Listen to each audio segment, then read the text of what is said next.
Hey, this is Tom Nash. Don't click nothing, don't smash nothing, don't buy nothing.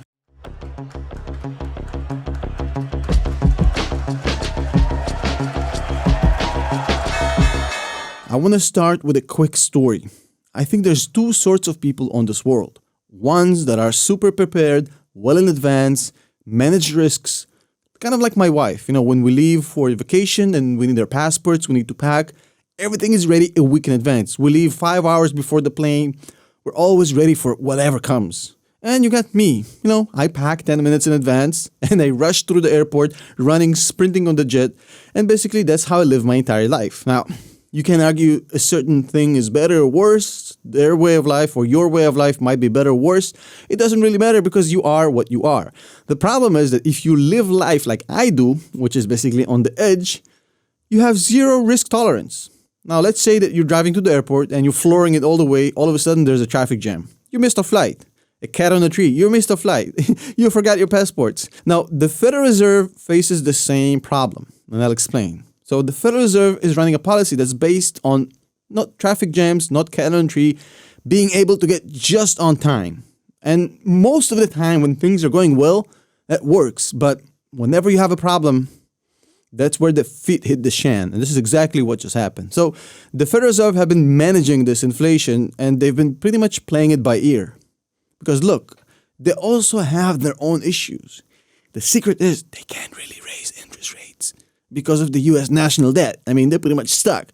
But they can a little bit, so they're trying to be very gentle with it, basically trying to keep it as low as possible for as long as possible until they figure out what to do, or maybe some alien invasion will save them.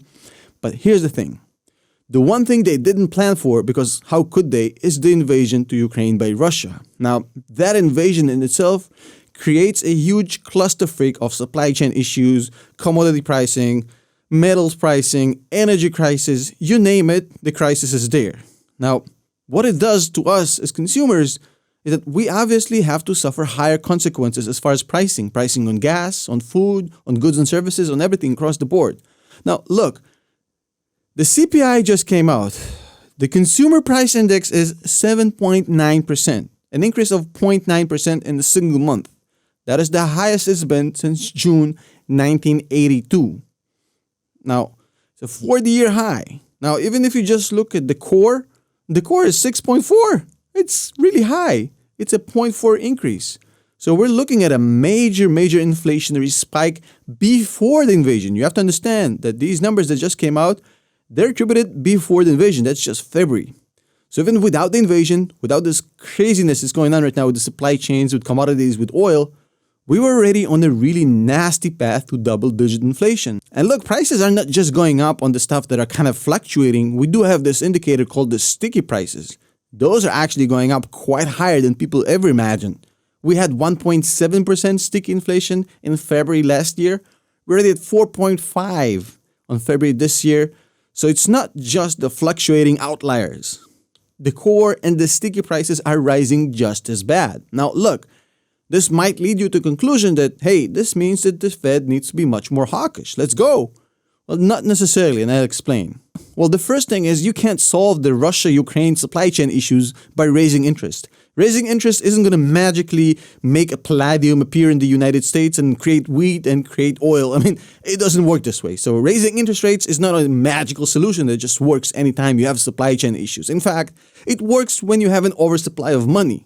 In that case, it actually does work. But when you have supply chain issues, logistical issues, that's not always the best tool for the trade. Obviously, raising interest rates will reduce consumption and will alleviate the problem, but at what cost? And even though we're not directly at war with Russia, this is economic warfare right now that's going on. God knows what's to come.